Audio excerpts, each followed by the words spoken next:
Hello students. Now we will discuss the next topic, that is the simple harmonic motion and uniform circular motion. First of all दोनों point को हम लोग understand करते हैं concept को कि what is the simple harmonic motion and what is the uniform circular motion. As we know that uniform circular motion means when the body performs the circular path uniformly, means with the constant speed, that is called as the uniform circular motion. When any body perform the uniform circular motion, and second one is the SHM, means simple harmonic motion, body perform the oscillatory motion with the constant speed, equal interval of time. Constant speed तो नहीं बोल सकते, but we will say कि with the equal interval of time it performs the, after equal interval of time it performs the same path, so that it is called as the simple harmonic motion. What is the relation between them, ये point को अभी हम लोग समझते हैं. तो my dear students, you people look at here. First of all हम लोग यहाँ पे देखेंगे, this is our circular path. ये सर्कुलर पाथ में बॉडी एक यूनिफॉर्म सर्कुलर मोशन परफॉर्म कर रहा है. इनिशियली अभी ये पॉइंट पी पे है, then point Q, then point R पे पहुंचेगा. पी क्यू आर ऐसे मूव कर रहा है अपनी पोजीशन को. तो व्हेन पॉइंट पी पे था मतलब मेन पोजीशन ये हो गया. फिर ये यहाँ से मतलब ये इसकी ओरिजिनल पोजीशन हो गई. फिर यहाँ से मूव करेगा, यहाँ पे गया बाय मेकिंग एन एंगल 5. इसने एंगल 5 में बनाया इधर पे.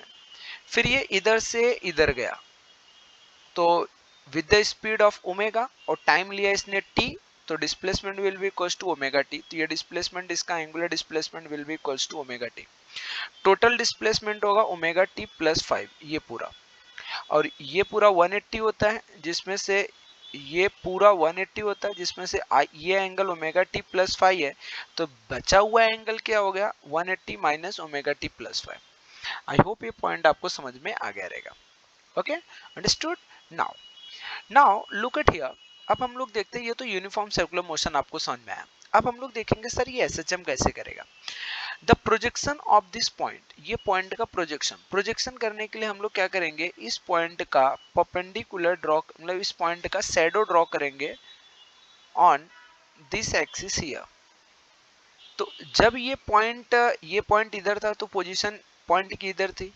जब ये पॉइंट ऊपर गया तो इसका शैडो देखो इस तरफ शिफ्ट हो रहा है. जब ये पॉइंट यहाँ पे आ गया तो इसका शैडो देखो इधर आ गया.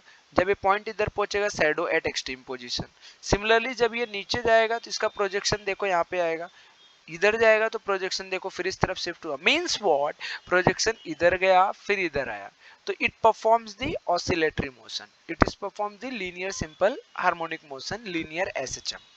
तो इन दोनों के बीच में रिलेशन हम लोग देखते हैं. डिस्प्लेसमेंट, अगर ये एसएचएम परफॉर्म करे तो what will be the displacement, हम लोग इसको चेक करेंगे. Let us consider point at this point. Point अपना जो है ये पॉइंट पे है, ये पोजीशन पे है. So it's making an angle 180 minus omega T plus 5 with the horizontal. एक ट्रायंगल हम लोग ड्रॉ करते हैं. तो ये मीन पोजीशन है, ये एक्सट्रीम पोजीशन, बीच की डिस्टेंस एम्पलीट्यूड होता है. तो ये डिस्टेंस भी आपका एम्पलीट्यूड होगा, रेडियस. और इसने मीन पोजीशन से ये डिस्प्लेसमेंट किया है x. तो ये वैल्यू x है, ये वैल्यू a है. तो मैं यहाँ पे डायरेक्ट डेरिवेशन पे आता हूँ, ज्यादा एक्सप्लेनेशन मतलब थ्योरी पार्ट में नहीं जाऊंगा. सो इन ट्रायंगल मैं ट्रायंगल का नेमिंग कर देता हूँ. अगर मैं नेमिंग किया तो ओ पी क्यू ऐसा ले लेता हूँ. तो in the triangle O P Q, in the triangle O P Q, आपने ओ पी क्यू ट्रायंगल इधर पे बना लेना है सर. OPQ ट्रायंगल आपने इधर पे ड्रॉ कर लेना है. Your OPQ triangle is the like this. OPQ triangle will be like this. Just a minute. OPQ triangle will be like this. ये कुछ गड़बड़ हो रहा है, जस्ट अ मिनट. हाँ, इसका सही नहीं बन रहा.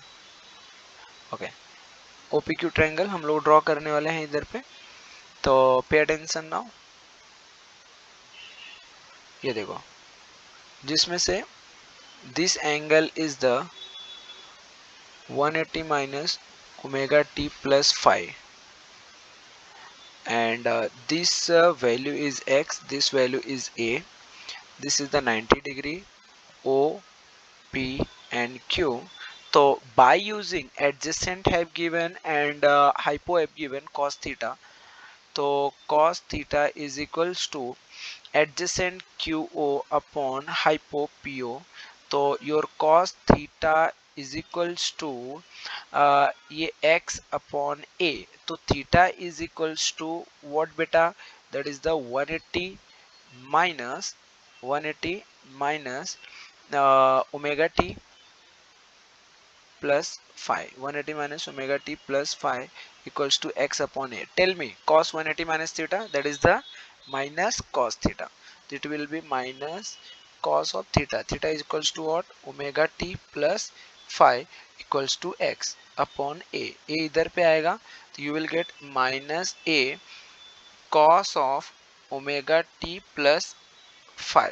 तो since you are moving in left hand side so it will be minus, तो अगर मैं मैग्नीट्यूड बात करूँ तो it will be a cos omega t plus phi. This will be the displacement equation, this will be the displacement equation for this particle. ये particle का जो oscillatory motion कर रहा है उसका डिस्प्लेसमेंट इक्वेशन हो गया a cos omega t plus phi. Got it? Now अभी हम डिस्कस करेंगे बेटा डिस्प्लेसमेंट अपने को मिल गया इन द सर्कुलर मोशन. तो यहाँ से कंफर्म हो गया when any body perform the uniform circular motion it's projectile particle it's projection performs the linear SHM. इसका जो प्रोजेक्शन होता है वो क्या परफॉर्म करता है? It performs the linear SHM. ये पॉइंट्स को अपने ब्रेन में परमानेंट मेमोरी में सेव करके रख लो आप लोग. It performs the linear SHM. ठीक है, क्या परफॉर्म करता है सर? ये परफॉर्म करता है लीनियर एसएचएम. तो आगे नेक्स्ट पॉइंट डिस्प्लेसमेंट मिला तो वेलोसिटी क्या होगा यहाँ से देख लेंगे. Velocity is equals to, displacement से वेलोसिटी निकालना है तो differentiating with respect to T, इसको differentiate with respect to T करेंगे तो it will become dx upon dt is equals to a common हो गया derivative of d upon dt of cos omega T plus phi. तो sir cos omega T का क्या होता है? sin omega T derivative sin omega T plus phi. और omega value आपकी जो है इसका भी डेरिवेटिव क्या हो जाएगा? Omega T plus phi. phi का तो जीरो, ओमेगा टी का ओमेगा हो गया तो a ओमेगा. cos का माइनस होता है तो ये वैल्यू माइनस में आएगा तो your velocity will be minus a omega sin omega T plus phi. Derivative of cos theta is the minus sin theta. Similarly we will derive for the acceleration. किसके लिए derive करेंगे हम लोग? हम लोग एक्सेलरेशन के लिए डिराइव करेंगे. ठीक है, तो फॉर द एक्सेलरेशन, अगर मैं एक्सेलरेशन की बात करूं यहाँ से एक्सेलरेशन, तो एक्सेलरेशन को के लिए अगेन हम लोग क्या काम करेंगे? वेलोसिटी को डिफरेंशिएट करेंगे विथ रिस्पेक्ट टू टी. तो differentiate with respect to t, when you will differentiate you will get dv upon dt that is equals to minus a omega बाहर हो गया d upon dt sin of omega t plus phi. तो जो आप derivative लेंगे minus ए omega बाहर है, sine omega T का डेरिवेटिव होता है cos omega T plus phi. Similarly omega T plus phi का डेरिवेटिव ओमेगा हो गया, ये यहाँ पे आके ओमेगा के साथ में मल्टीप्लाई हो जाएगा तो ये बन जाएगा minus A omega square cos of omega t plus phi.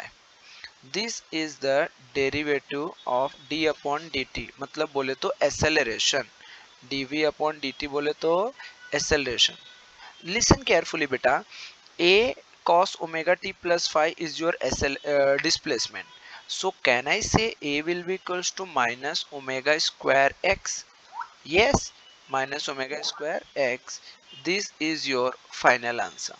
This is your final answer for acceleration. So we got the derivation, we got the expression for displacement, velocity and acceleration in the case of linear, in the case of body performing the UCM, in the case of body performing the UCM and its projectile performing the L linear SHM. तो SHM and UCM का relation ये हो गया बेटा. I hope आपको ये concept समझ में आ रहेगा. Okay.